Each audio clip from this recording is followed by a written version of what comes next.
Hey everyone, how's it going? Welcome back to another video from A Man Talks NRL SuperCoach. Now, if any of you are like me, you'll know that you've been tinkering with your sides way too much, and I've just been going through so many different iterations, team builds, team structures. I just can't seem to land on a single kind of set side. So hopefully in this video today, what I'm going to do is present a few different team builds that I've come across as I've been tinkering with my team, and hopefully that gives you guys some suggestions as to maybe how you want to structure your squad coming into the start of the season. But let's get into it. So the first kind of team build that I've got here is going really cheap in the hookers up front.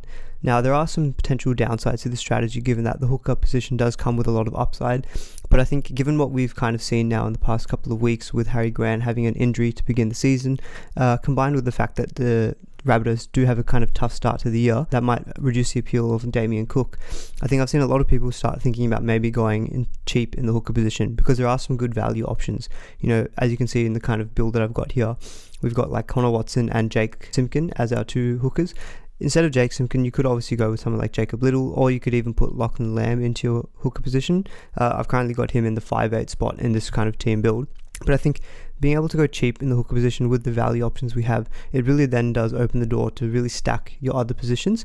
And what this has enabled us is to get at least one gun in every single other position.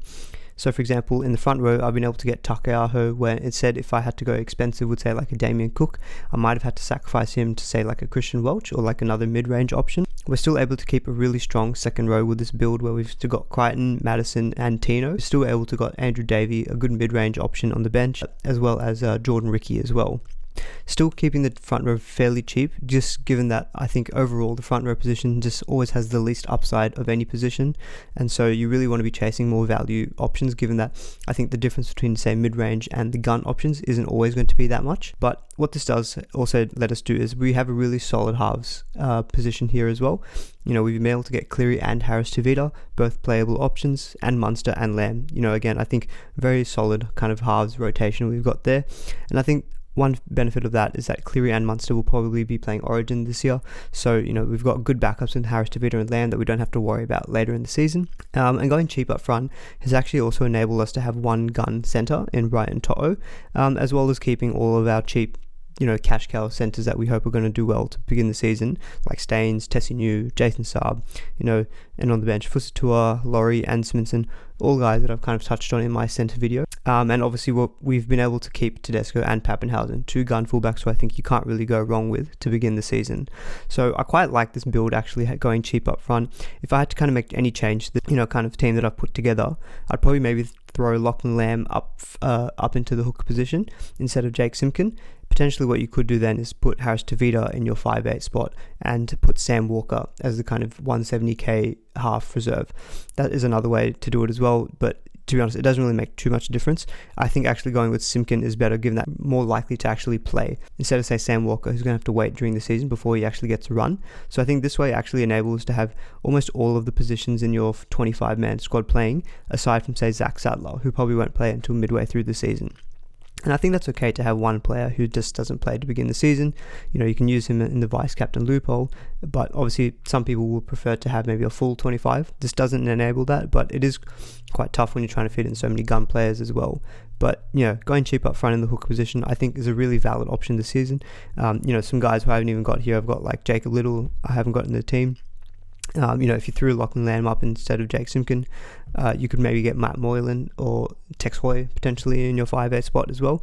You probably would have to sacrifice someone like Harris Tavita then, or potentially downgrade To'o. But I thought this kind of team build is a good way to kind of have a decently balanced squad aside from the hooker position, I guess. But I think there's good value in hooker that we can run with this season. So next up, I've kind of got what I would call, say, the balanced squad. And the reason I say this is that in every position, I think there's no real weakness, I guess. Now, obviously, you couldn't say in the previous build that hooker was the weakness because there was no out-and-out gun in in that position. Whereas in this build, I've been able to kind of keep a pretty balanced mix of, say, spreading the money amongst the whole squad. So in hooker now, I've actually been able to upgrade to, say, Api Coruscant and Jacob Little.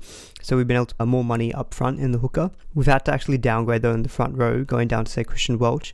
Again, that's mainly due to my point that I think front row has the least kind of upside. So it's good to be chasing value in that position. Still been able to keep the exact same second row. So still having 3 gunner second rows, in my opinion, which is a really good way to start the season. We haven't sacrificed our starting halves with Cleary or Munster. We have had to take some money out of our reserve halves in this team build though. So I've got Connor Tracy at the moment as that halfback. If you were looking to even save more money, you could downgrade him to say Sam Walker, and then use that remaining money to say go from Coruscant to Damien Cook if you prefer to have Cook to begin the season. Still keeping Connor Watson as in our 5'8" spot.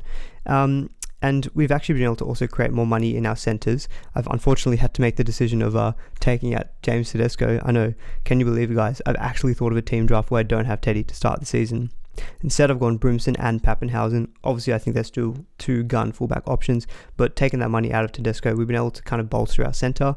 So keeping Brian To'o, but we've also been able to then upgrade one of those cheap players to say like a Jack Bird kind of price. So I think, if you're really going to want to go with say like a gun centre plus say like a Blake Ferguson priced kind of player like a Jermaine Asako, this build does enable that. So I think there are some good advantages to that. There's no real weakness, I think, in any of your positions. I guess the glaring omission is obviously going to be like someone like Tedesco, but I think if you feel like the players that you can replace instead of Teddy will match his points, or you hope that either Teddy drops in price to begin the season, I don't think this is a bad kind of team build to be running with as well. I don't think the front row is too much of a concern that there's no like out and out gun in that position, but I think having Coruscant is a real advantage compared to the last one. I think Coruscant is going a little bit under the radar, and I think he's decently priced with a good start to the season in terms of the Panthers fixtures. So I think I quite like this team build overall. I feel like potentially for me it might be too much money in the centres. I think if I would probably sacrifice someone like Jack Bird to maybe a cheap centre, but potentially downgrading Jack Bird would enable you to go with Teddy instead. So I think you could make that simple switch, and you'd be able to go with Teddy instead of say Brimson or Pappenhausen. But overall I think quite a decent team build if you like don't want to be going out and out in every position, but trying to spread the money pretty well across your squad. So next up, I've gone with what I will call stack the halves, because in this build we've really tried to make sure we've got as much money in our halves with 4 good half playing options. So to enable this, again, I've kind of gone cheap in the hooker position with Lachlan Lamb and Connor Watson, but as a result I've also had to go cheap in centres as well. But what this has enabled us is to get Cleary, Munster, Dylan Brown and Harris Tavita all in our halves. That's 4 solid half options there. Harris Tavita and Dylan Brown will cover Cleary and Munster during origin period, so I think there is an added benefit to that. Still keeping a good second row, pretty decent value front row in my opinion. And I think obviously, as I mentioned before with the hookers, I think there is good value in Lamb and Watson. I was really impressed with how Lamb played in the trial match. And I think he had good base stats, which I've touched on previously in my 5'8" video. So do check that out if you want to get more of my thoughts on Lachlan Lamb. And the cheap centre route is obviously something I'll touch on a little bit later as well. But I think this overall team build is quite good. Able to still get a lot of guns like Tedesco, Pappenhausen, Cleary, Munster, Dylan Brown, Harris Tavita. I think that's your backline of your squad is really, really strong. You're still keeping a good second row. I have had to sacrifice Madison to Taumalolo for the money, just to make the money count. Obviously, Taumalolo, still a bit of that question over his minutes and potentially what his points would be. But, you could even create more money with this kind of squad if you, say, went from Taumalolo to, say, like a Fafita. That would give you, I think, around $80,000. And so, that 80K you could put into, say, maybe upgrading your front row if you feel like doing that. You could upgrade, you could even go with that 80K. If you make maybe other sacrifices, say in terms of going even cheaper, say in your front row, or maybe downgrading one of the second row reserves, you could even then say go from Dylan Brown to like Cody Walker. So you could even go with a Cody Walker and Munster duo in your 5'8", which has really got a lot of upside, I think, to begin the season.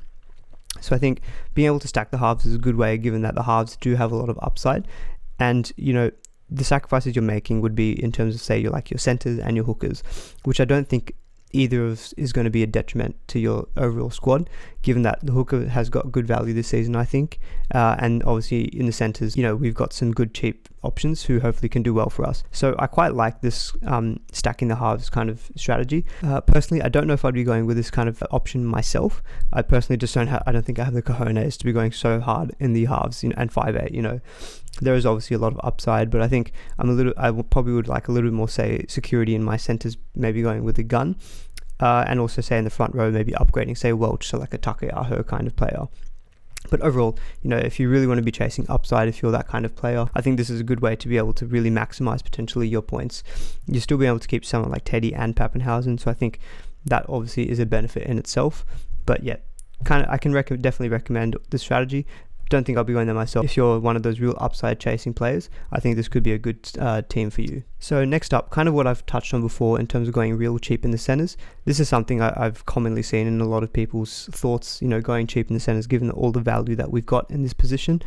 And this really enables you to kind of go hard on every other position, I think. So I think it definitely is a viable strategy to begin the season. Obviously, I've got Harry Grant there at the hooker position.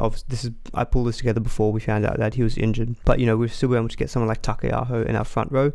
Been able to slightly upgrade Matt Lodge to like a Murdoch Masilla.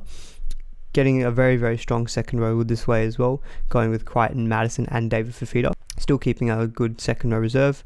The halves, obviously we had to take a bit of a step back from the stacking the halves option that we just went with before. Going with Cleary, Munster, again, two really out and out guns. Connor Watson, I think it was great value. Connor Tracy, that all depends, I guess, if he will actually go with that number one fullback spot.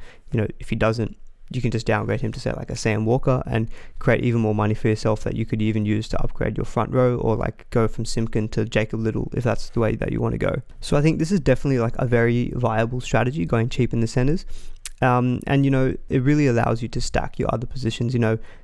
As a result, we've been able to go with guns in every other position, and I think it will be one that's very popular, I think, with a lot of coaches to start the season.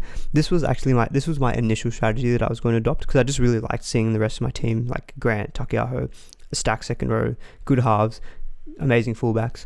So it really had a lot of appeal to it. As I've been thinking about it more though, I feel there is obviously going to be a bit of a risk going with real cheap centers, because their points will fluctuate quite a bit. And so I think being able to get one kind of solid gun center who's a little bit more consistent for you, I think does give me some more security, and I think that would enable me to not really impact too much of my side going with a gun center, given that the good value in the hooker and going with more value options in front row. I think that's personally the kind of direction that I'm leaning, but I can completely understand why someone would want to go cheap in the centers, because just looking at the rest of the team, we've been able to get really solid options in every other position, and so going cheap in the center really opens the door for a lot of good ways to get a lot of good gun players in your other positions. So the final team build that I've got here, I just kind of wanted to have a little bit of fun with this one. It's called Guns and Nuffs. So essentially, if anyone doesn't know, a Nuff is really like 173k bottom dollar player who doesn't really play for you in your side. And I think this is something that you should be aiming towards the end of the season, because you really want to be, I think in my opinion, at the beginning of the season, trying to have 24 to 25 players in your team who are all going to be playing, all going up in value, because then when you increase your team value, that then gives you the flexibility later on in the season to downgrade players to Nuffs and upgrade your kind of mid-range players to guns. And that's where the guns and Nuff strategy comes in. What it does at the end of the day, it really gives you like, say, 18 or 19 or even 20 like absolute out and out gun players, and then the rest are just all like kind of bench fodder that you don't really care about. And the thing is, with increasing our team value, it gives us the opportunity to do that when we can't really do so at the beginning of the season, when we're all capped at like 9.9 million salary cap, unless you're the Roosters. So with this way, it's a bit of fun, but I think there are some definite like kind of disadvantages to it. The amount of playing options that definitely goes down with this strategy. I've got like Sadler, Blore, Sam Walker, Dunster and Suwali just to make the money. That's four guys who I don't expect to be playing at the beginning of the season, and they're not really doing anything for you in terms of kind of cash generation. Obviously, looking at the rest of the side, it really helps, because then every other position has been able to get at least one gun player. We've got Damien Cook in there, we've got Takeaho in front row. The second row is absolutely stacked with the three best second row options in my opinion, with Crichton, Madison and Tamalolo. Being able to even get a gun in the centre position would say like Val Holmes. Keeping the fullbacks, Teddy and Pappenhausen, who I think will be the two best gun fullback players, and still keeping some good options like with Cleary, Munster and Watson as well. So it does have its detriments in that it doesn't have a full 24 or 25 players who are going to be increasing your team value. But if you if you're really set on like having gun players from the beginning of the season who are say more likely to give you points, to begin the season. So I think going with this option is risky, having 21 players who will be making value, as opposed to say 24 or 25 in some of the other builds that I've put together. So I think this one is definitely like, it's a lot of fun. It's really nice seeing all these gun players to begin the season. I do think that lack of all good cash cow options, especially say in the center, missing out on guys like Fusatua, Dane Laurie. Obviously you could put those guys in instead of say Tessie New or James Roberts, but I think being able to get those good cash cow cheap centers really is going to be beneficial, especially given that those really out and out gun centers like say Nofaluma, Lomax, Daniel Tupou, they're all really expensive to begin the season, and it's really important that we have those kind of cash generating players to begin the season to enable us to get to those players later on, because you can fit them into your team to begin the season, as I've done say with Val Holmes. But even Val Holmes, he's like 150k cheaper than Nofaluma. Trying to get 150k out of this team is really tough, because then you'd have to start taking money out of say Damien Cook. One of his second row was potentially Takeaho. Obviously Teddy, you could easily just take out the 150 and go from Teddy to Brimson. That's an option too. So I think the guns and Nuffs, it's a lot of fun looking at, but personally I probably wouldn't recommend this to begin the season. But this is something you want to be aiming for as you continue during the season, going with more Nuff players to help you build your kind of first 17 or 18 or even 19 players. Alright guys, well that's the end of the video. Hopefully you found some use out of that. I think doing a lot of team tinkering has really been able to let me see all these different kind of team builds and structures that I think would be useful. So hopefully you guys found some value out of that. Hopefully gave you some ideas as to maybe the kind of team build structure that you want to be going with to begin the season. If you guys found some value out of that, would really appreciate a thumbs up and a like on the video. And please consider subscribing as well to the channel, as I'll be kind of continuing to put videos out like this throughout the NRL season as well.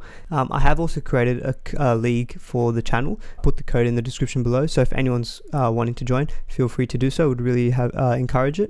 It won't be a head-to-head league, it would just be one of those overall ones. Be a bit of fun to see kind of where different people within the group and the channel are placed each week, and it will let you guys see where my ranking is during the season, and as a result you can roast me if my ranking is really bad. So it'll all be a bit of fun. But until then, I'll see you guys in the next video. Thanks.